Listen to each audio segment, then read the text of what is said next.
Vamos a la palabra del Señor en este momento y vamos a la parte número 3 de la gracia, que nos introduce a la herencia. Y quiero ir directamente a la palabra. Quiero que usted medite en esta palabra. Vamos a leer varios versos y uno de ellos lo vamos a leer en dos versiones. Vamos a Hechos capítulo 26, versículo 12 al 15. Sarita. Ocupado en esto, iba yo a Damasco con poderes y en comisión de los principales sacerdotes, cuando a mediodía, oh rey, yendo por el camino, vi una luz del cielo que sobrepasaba el resplandor del sol, la cual me rodeó a mí y a los que iban conmigo. Y habiendo caído todos nosotros en tierra, oí una voz que me hablaba y decía en lengua hebrea: Saulo, Saulo, ¿por qué me persigues? Dura cosa es dar coces contra el aguijón. Y entonces dije: ¿Quién eres, Señor? Y el Señor dijo: Yo soy Jesús, a quien tú persigues. Mantenga la Biblia allí porque vamos a hablar un poquito más adelante. Segunda de Corintios 12, 7 al 10. En la Reina Valera, segunda de Corintios 12, 7 al 10. Dice así. Y para que la grandeza de las revelaciones no me exaltase desmedidamente, me fue dado un aguijón en mi carne, respecto a lo cual 3 veces he rogado al Señor que me lo quite. Y me ha dicho: bástate mi gracia, porque mi poder se perfecciona en la debilidad. Por tanto, de buena gana me gloriaré más bien en mis debilidades, para que repose sobre mí el poder de Cristo, porque cuando soy débil, entonces soy fuerte. Vamos ahora a leer la traducción, nueva traducción viviente de ese mismo verso, nueva traducción viviente, y dice así. Aun cuando he recibido de Dios revelaciones tan maravillosas, así que para impedir que me volviera orgulloso, me dio una espina en mi carne, un mensajero de Satanás para atormentarme e impedir que me volviera orgulloso. En 3 ocasiones distintas le supliqué al Señor que me la quitara. Cada vez Él me dijo: mi gracia es todo lo que necesitas. Mi poder actúa mejor en la debilidad. Así que ahora me alegra jactarme de mis debilidades, para que el poder de Cristo pueda actuar a través de mí. Es por esto que me deleito en mis debilidades y en los insultos, en privaciones, persecuciones y dificultades que sufro por Cristo. Pues cuando soy débil, entonces soy fuerte. Y dándole vuelta a este tema, traté de llenar muchos puntos que son clave. Y si usted sigue la serie que estamos dando en Radiovisión Cristiana, que llevamos 6 capítulos acerca de los principios de la gracia de Dios, tratando estos puntos bien claros para que usted sepa que usted está en un lugar sin perder el tiempo. Y yo decía en la radio que cuando usted es empleado de un lugar y por primera vez lo contratan en ese lugar, en el Jacobi o en cualquier hospital, tú llevas 2 años. Cuando tú entras, tú no entiendes con claridad y no sabes cuáles son los beneficios marginales al final de tu jornada. Y quizás entraste y cuando tuviste 5 años o 10 años decidiste: caramba, espérate un momento, llevo 10 años aquí, déjame ver qué es lo que me toca cuando yo me retire. Y creo que también eso pasa dentro del reino de Dios, que nosotros con tantos derechos y con tantos privilegios se nos olvida que nosotros tenemos muchas cosas que poder activar en nosotros para que esa gracia produzca en nosotros cambio a favor de mi persona, de mi espíritu, de mi alma, de mi familia, de mis hijos. Esa gracia nos alcanza, nos arropa a todos.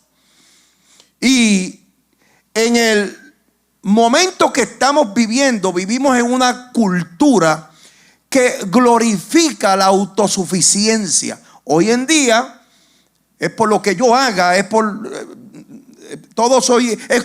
se ha creado una cultura egocentrista de todo lo que yo haga, y eso es lo que glorifica la autosuficiencia. Ese dichoso individuo que oramos por él, Benito, pues esa es la noticia hoy en día.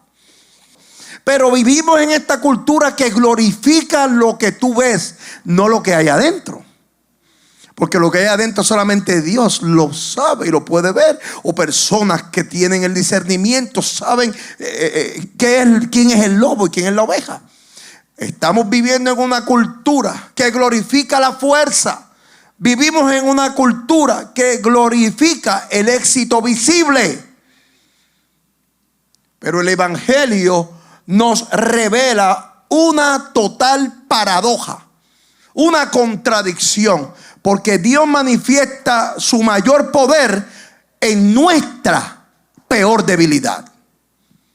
Y eso es lo que la gente que no conocen a Dios no entienden y no saben de nosotros que vivimos en el reino sempiterno de nuestro Dios. Lo voy a explicar. Muchos creyentes oran para que Dios elimine su debilidad. Muchos creyentes oran y están semanas, días, horas, minutos, segundos, están meses, años orando para que el Señor le quite la debilidad y no le quite esa vaina que lo está molestando. Pero nuestro Dios muchas veces responde fortaleciendo al creyente dentro de esa debilidad. Tú me estás orando de una manera, pero yo te voy a dar fuerza, porque mi gracia es suficiente para que tú puedas pasar por esa debilidad. Por eso la gracia de Dios no te va a quitar la debilidad. Y yo puse aquí, no siempre quita la debilidad, pero siempre te sostendrá y nos fortalece en medio de esa debilidad. La gracia de Dios nos sostiene. La gracia de Dios no te va a quitar la debilidad. Y yo pensaba, pues yo pienso, en estos días, yo decía, wow. Mano, que los padecimientos, brother. Yo no padecía del corazón nunca. Ahora tengo fibrilación atrial. Y yo les voy a decir algo. Dios permite todas estas cosas para guardarnos en humildad. Y aprendamos a confiar, no en el doctor, ni en la Flowmax, a confiar en Cristo Jesús.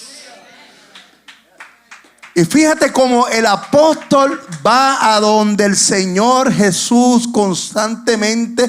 Y quiero que sepa que ya aquí en 2 de Corintios, ya el apóstol era apóstol. Ya estaba probado y estaba requete probado. Ahorita vamos a hablar de Hechos cuando él cae al suelo. Pero aquí en el punto número 1, que es el punto que quiero que Wandita anote: Dios permite tus debilidades para guardarte en humildad. Porque en la 2 de Corintios 12 dice: me fue dado un aguijón en mi carne. Aguijón. Miren esto. ¿Qué hacer si pica una abeja? Eso es un aguijón. Eso es un aguijón. La abeja tiene un aguijón que en la parte trasera tiene algo punzante que cuando introduce en la piel te da un veneno. Los escorpiones tienen un aguijón. Ese es el aguijón. ¿Cómo está? Aquí, pan. Y también tiene veneno en la parte de la cola. Eso es un aguijón. ¡Bum! La parte de la cola tiene un aguijón que es horrible. Ese sí es totalmente maligno. Ese te puede matar. Ese veneno te puede matar. Punta puede En el ser libro de los Hechos que madera vamos a estudiar o ya incluso mismo, de metal. Cristo le dice a Saulo, duras cosas es dar cosas contra el aguijón. Quiere decir que el aguijón tiene diferentes contextos. El aguijón puede ser la parte puntiaguda esa de la escorpión, o la parte puntiaguda de la abeja que pica, eso es un aguijón. Y aquí es como una varita que tiene al final un pedazo punzante de metal que se usa para los bueyes, animales, para que caminen y trabajen más rápido. Con ese aguijón se pullaba el animal. Así que miren esto. Y es utilizado para guiar a los bueyes en el camino correcto. No es para herirlos. Solo se le dan pulloncitos para mostrarle cuando va en el camino equivocado y guiarle en el camino correcto. Sin duda sus dueños le aman y nunca lo van a guiar o lo van a dirigir hacia un barranco. Definitivamente no. Pero cuando el buey es rebelde, altivo, terco y necio, comienza a dar coces, o sea, patadas contra ese aguijón, y lo único que logra es solamente lastimarse y lastimarse mucho. Estamos aprendiendo. Bueno, y viendo bien, para que ustedes, los que no saben lo que es un aguijón, como me decía Aloida ayer, me decía, pastor, usted es mi aguijón.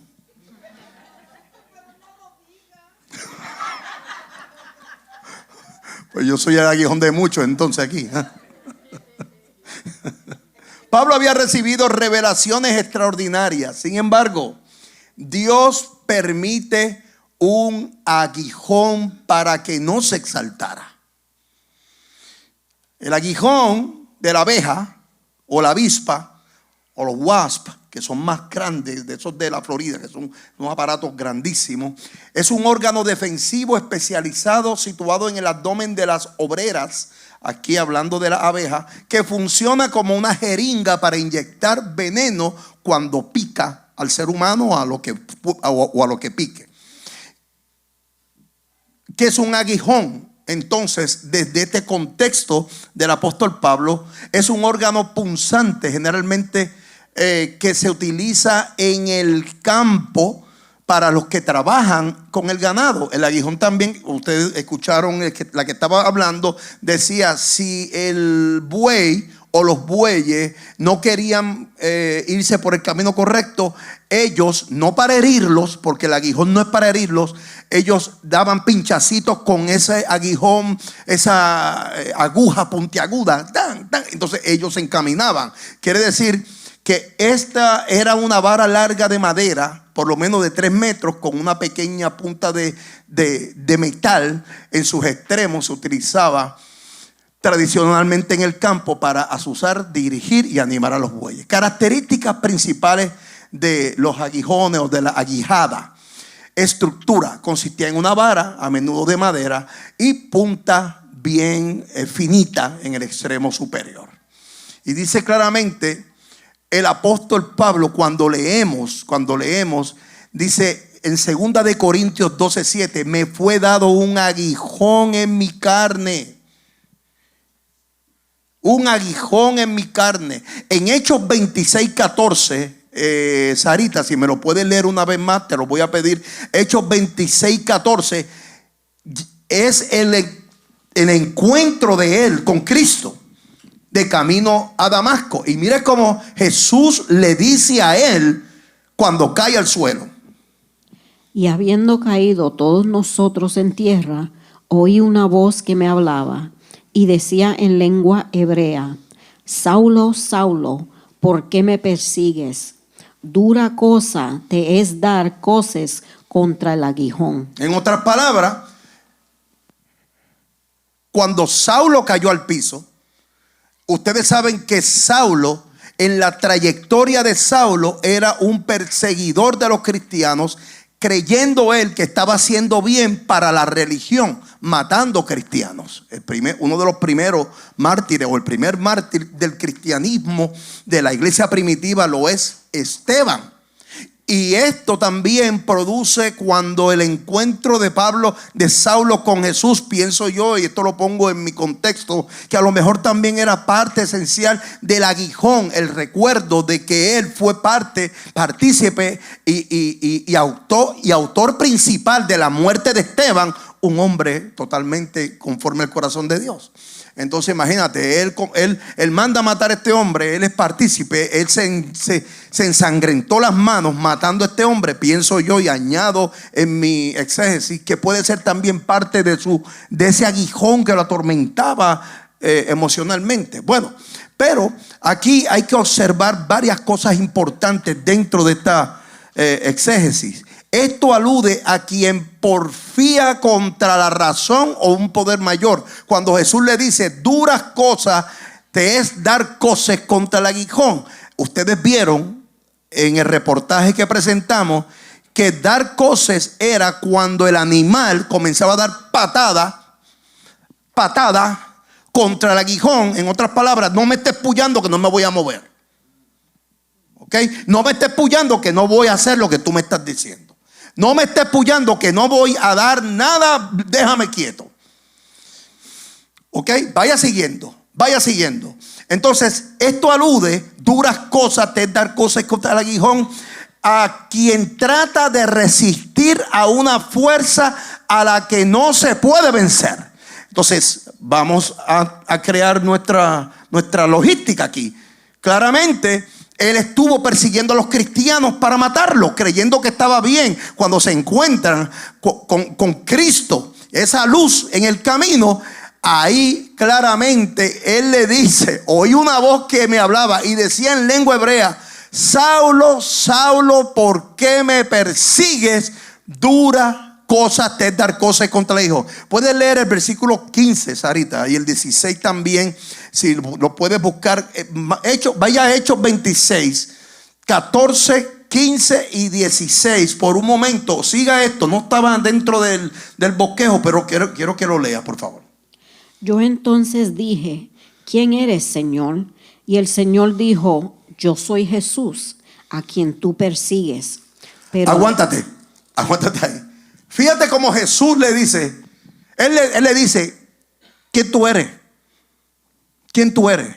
Esa luz fuerte, hermano, yo voy a decir una cosa, una luz que te dé de momento, ¡pam! Un reflejo de esa magnitud que usted puede pensar, queda ciego cualquiera. Póngalo también en el checklist. Otro factor que puede ser predominante en el aguijón de Pablo era la ceguera. ¿Quién sabe?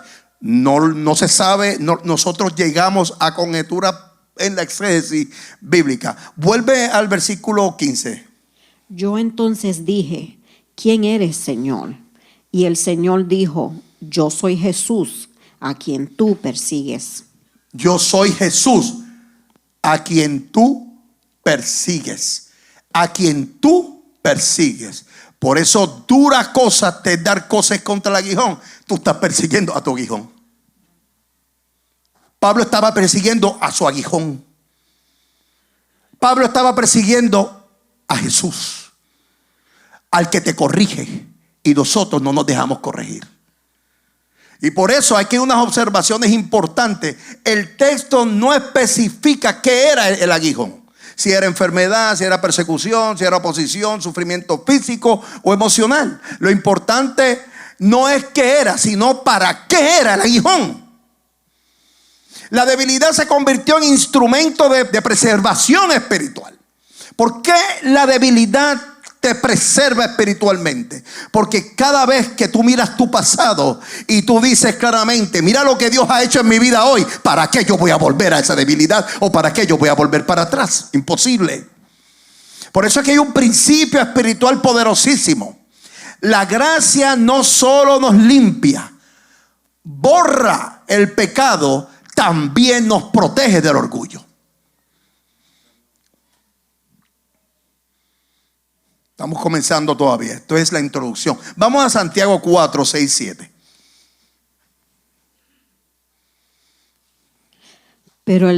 Pero él da mayor gracia. Por esto dice, Dios resiste a los soberbios y da gracia a los humildes.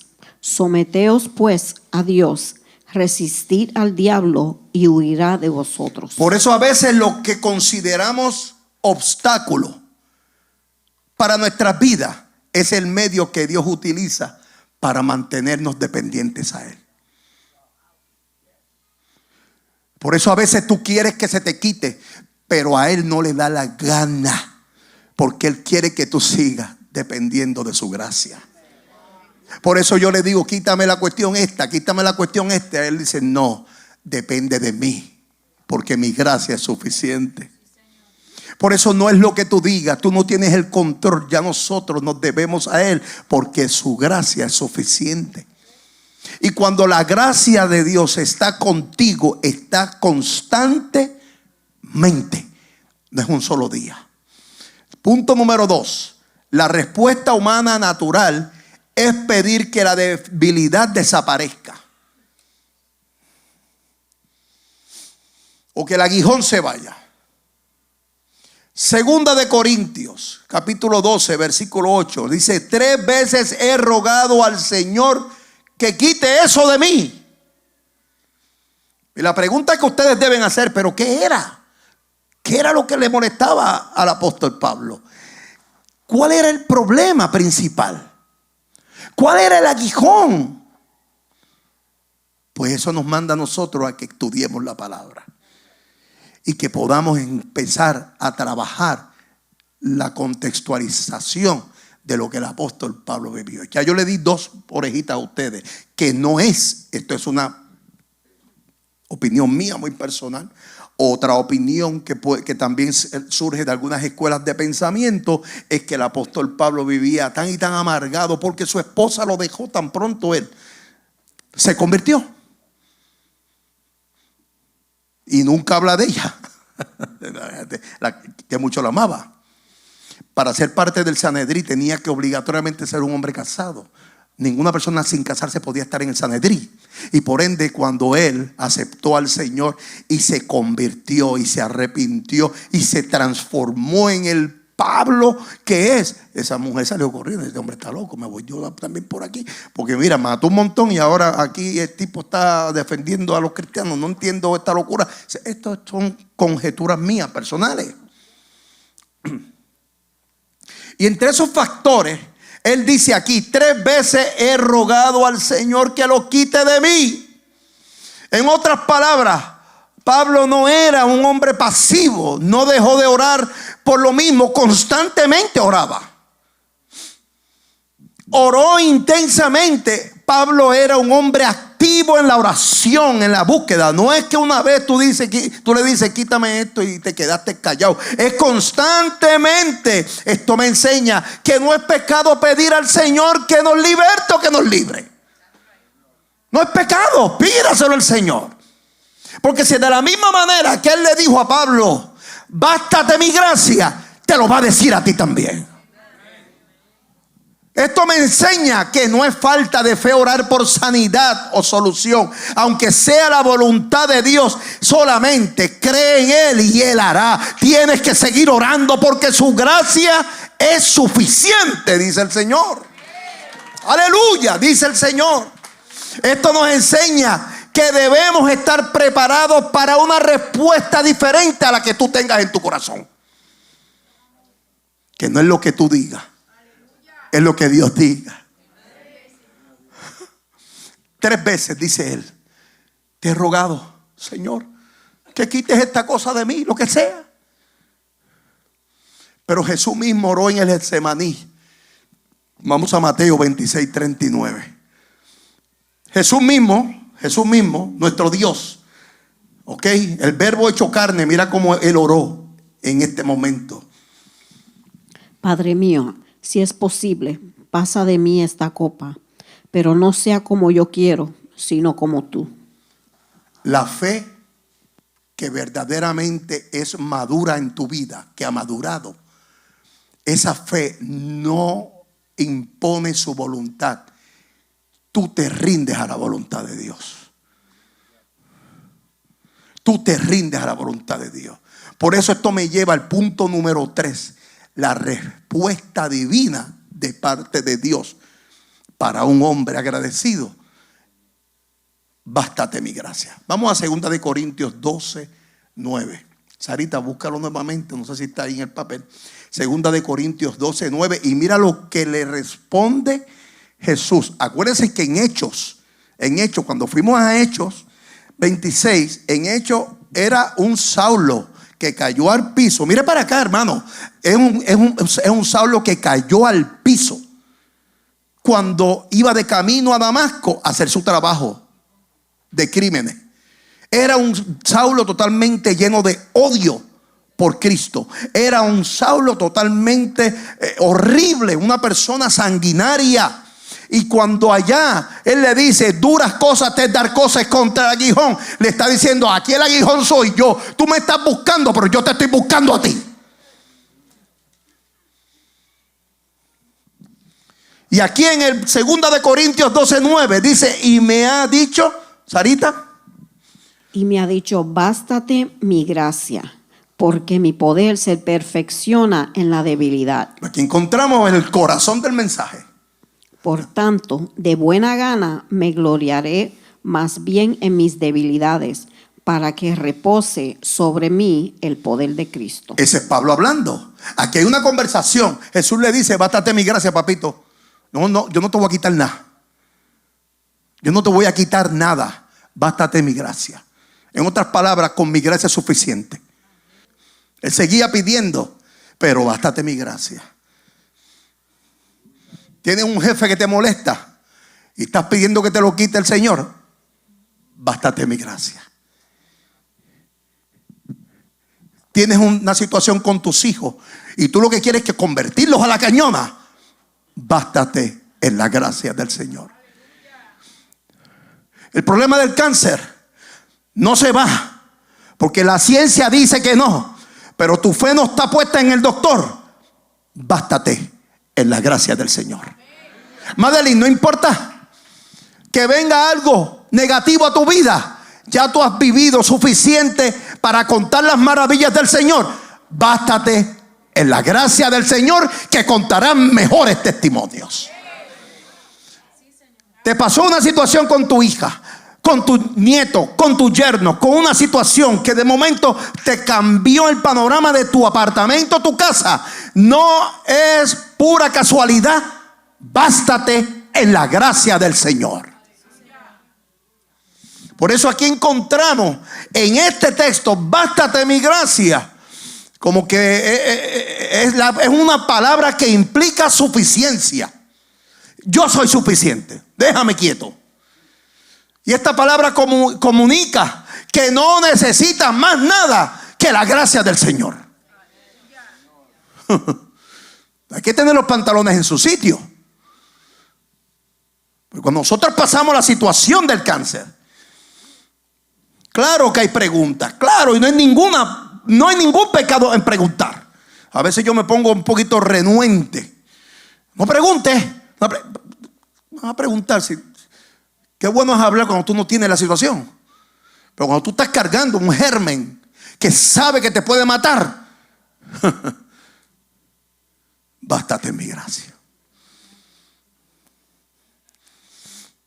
Es suficiente, es adecuada, no necesitas nada más. Dios no dijo te la quitaré.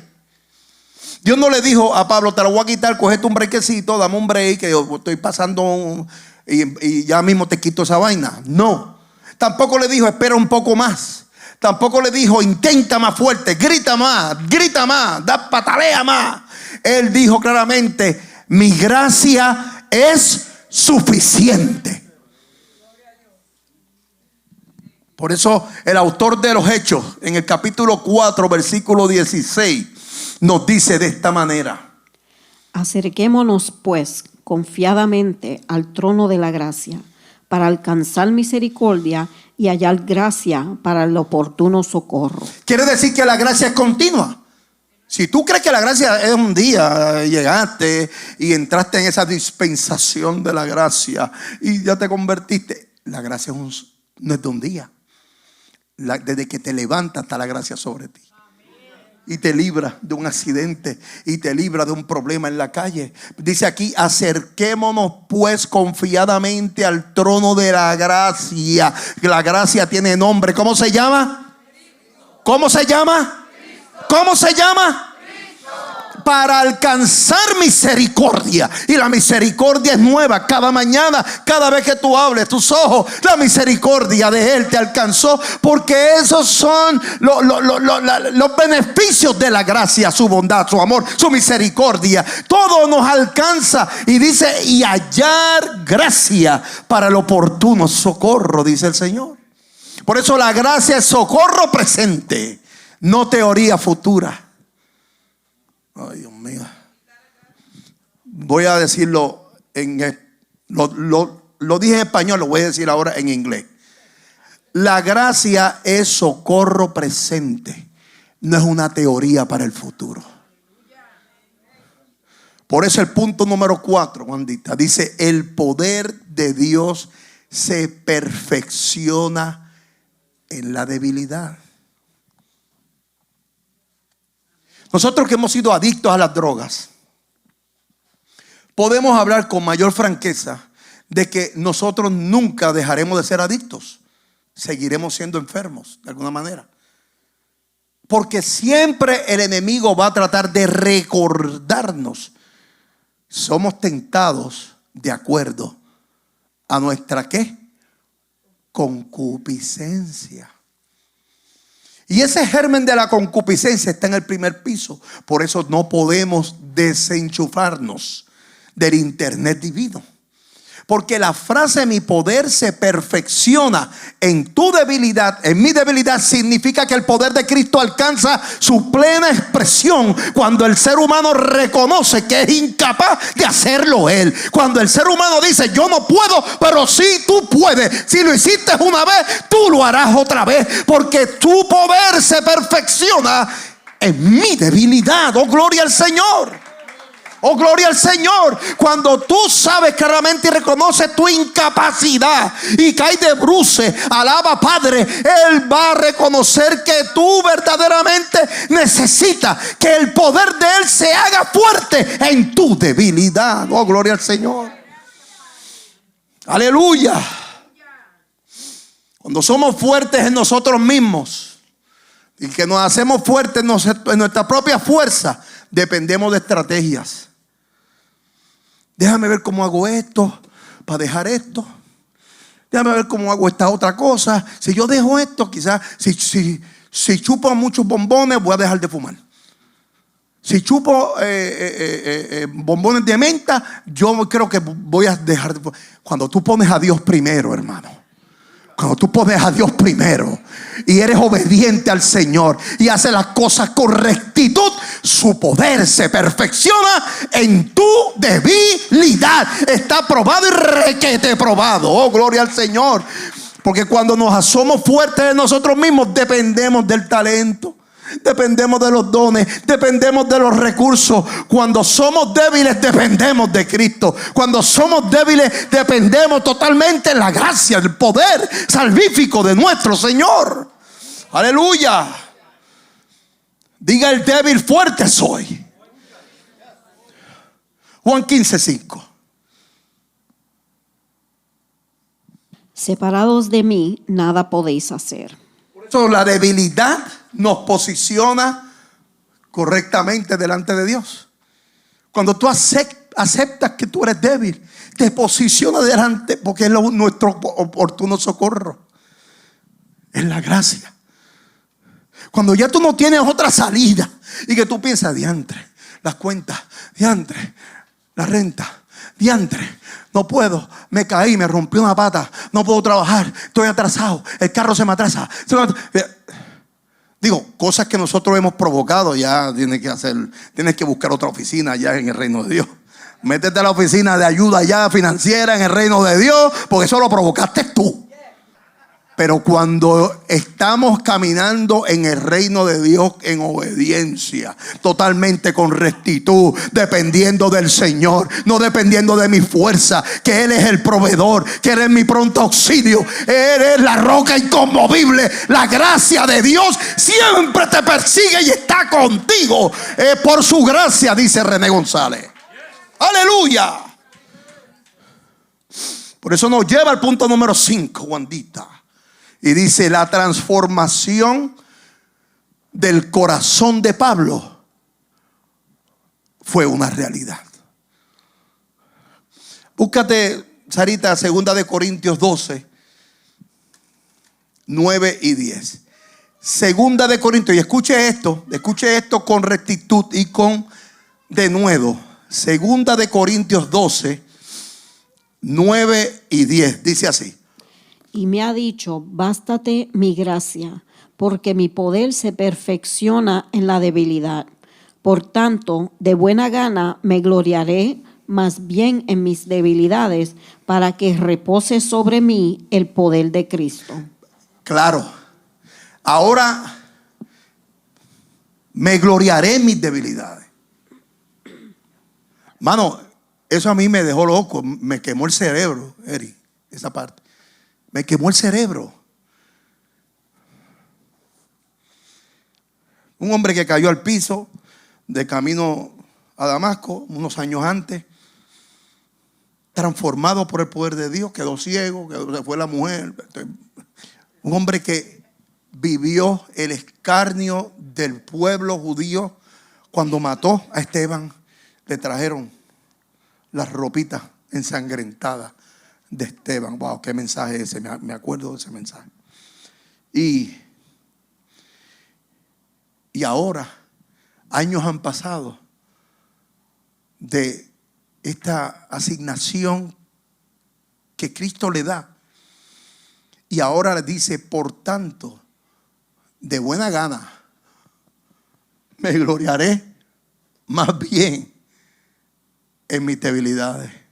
En otras palabras, como Él se hace fuerte en mi debilidad, me va a asombrar de la manera que Él se glorifica a través de mí.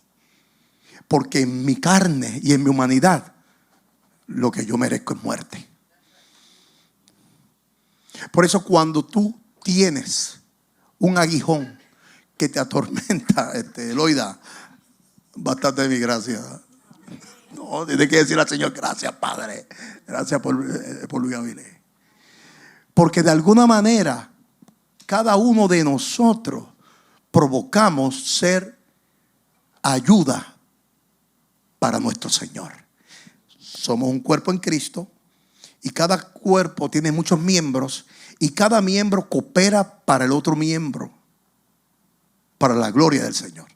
No para la gloria del pastor, para la gloria del Señor. Y aquí vemos cómo Él dice: por tanto, de buena gana me gloriaré. Observe el cambio, de rogar que se quite, de rogarle a Él que se la quite, a gloriarse en ella. Tú no vas a poder, nunca vas a ganarle a Cristo. Nunca le vas a ganar a Él. Él siempre te va a vencer si estamos sometidos y crucificados en Él. Esto no es masoquismo espiritual. Yo puse aquí: esto no es masoquismo espiritual. Es entendimiento maduro de que la gracia es mayor que la circunstancia, que es mayor que cualquier situación, que lo que yo tengo que agarrarme día a día, porque yo sé que a la que yo desvíe mi vista del trono de la gracia del Señor, no voy a encontrar oportuno socorro, porque la gracia puede ser que se me mueva, pero cuando mi mente, mi corazón, mi cuerpo, mi alma, todo mi espíritu está conectado con el trono de la gracia, siempre alcanzaré oportuno socorro, porque Él es el que porta la gracia y la gracia está sobre mí. Y Pablo declara claramente: cuando soy débil, entonces soy fuerte, porque la fuerza ahora no es suya, sino de Cristo. Mas ya no vivo yo, vive Cristo en mí.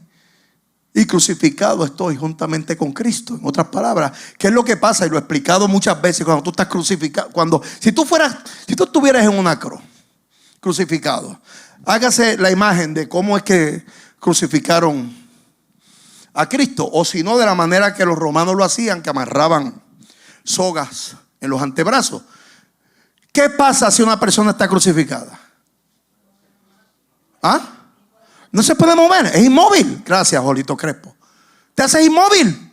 Y cuando él dice, crucificado estoy juntamente con Cristo, es porque tú no puedes moverte. El que se mueve es Cristo a través de ti.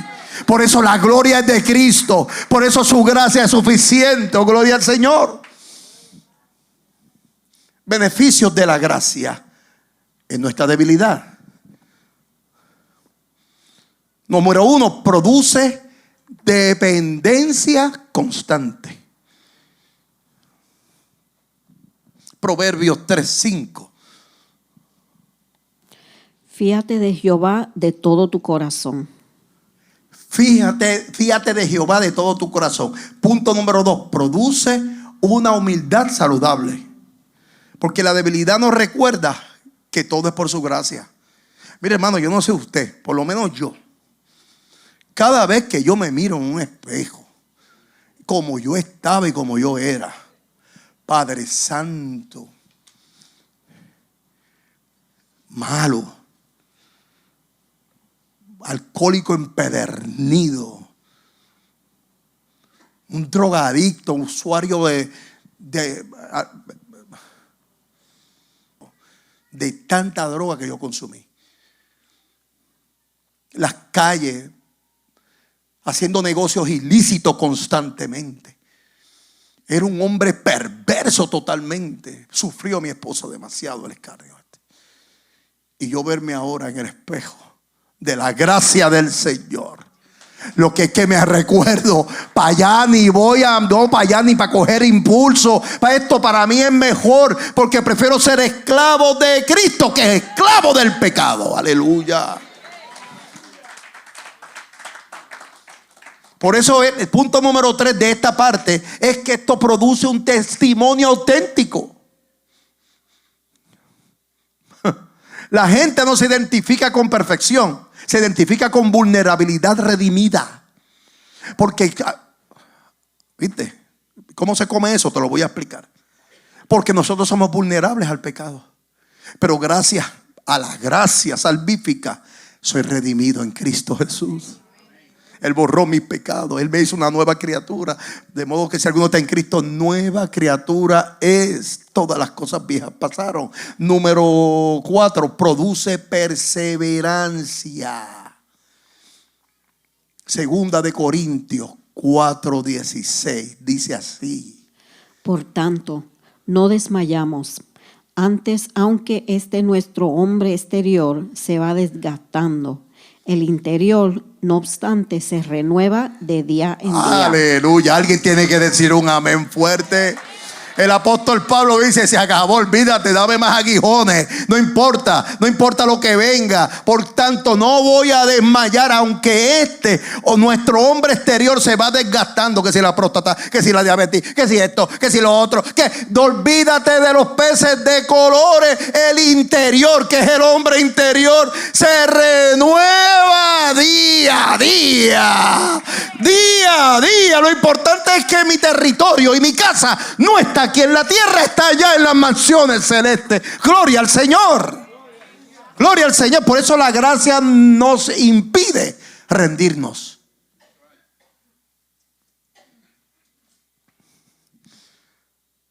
Todos tenemos aguijones, de alguna manera. Voy a decir una cosita. No agites el avispero para que te piquen. Porque cuando tú agitas el avispero buscando el pecado, te vas a quemar. Entonces tú estás buscando un aguijón a tu forma. Y eso no es así. Si tú entendiste este mensaje, tienes que entender que hay veces que nosotros tenemos que morir a opiniones que nos pueden llevar a tomar una decisión permanente en una situación temporera.